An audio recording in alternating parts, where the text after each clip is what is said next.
আমি ওরে নিজে দেখছি, ওটা মুসলিম ছেলের সাথে রিলেশন করে। আরে বারণ কর, নাহলে কিন্তু ওরা মাইরা লাবো। থাম থাম বোন, তুই সনাতনী মেয়ে, দুর্গার রক্ত, কিন্তু তুই আজ এমন একটা ছেলের কাছে নিজের জীবন বিসর্জন দিলি যে তোরে বলছে সিঁদুর হারাম, মূর্তি পূজা শিরক, আর তোর নাম বদলাইতে হবে। ভালোবাসিস খুব ভালো, কিন্তু প্রেমের নামে যদি নিজের ধর্ম বিক্রি করে দিস তাহলে এটা প্রেম না, লাভ জিহাদ।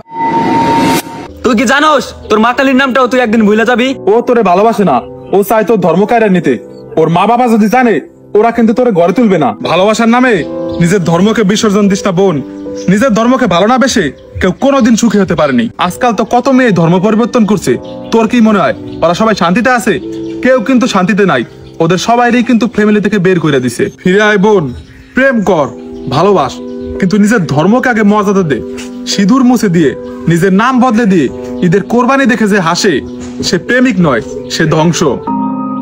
এখনো সময় আছে বোন, ফিরে আয়, কারণ আমার ধর্মের লক্ষ্মী তুই, অন্য ধর্মে নয়।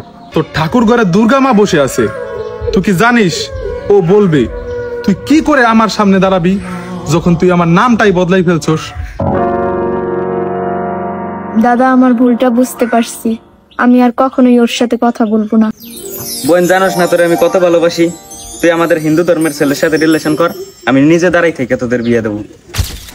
আজকাল আমাদের সনাতন ধর্মের এরকম হাজার হাজার মেয়ে ধর্মান্তরিত হচ্ছে, আর আমরা সেই বিষয়টাই আপনাদের সামনে তুলে ধরার চেষ্টা করেছি। তো ভবিষ্যতে আমরা এরকম শিক্ষণীয় ভিডিও আরো আনবো, আপনারা সবাই আমাদেরকে সাপোর্ট করবেন। জয় সনাতন।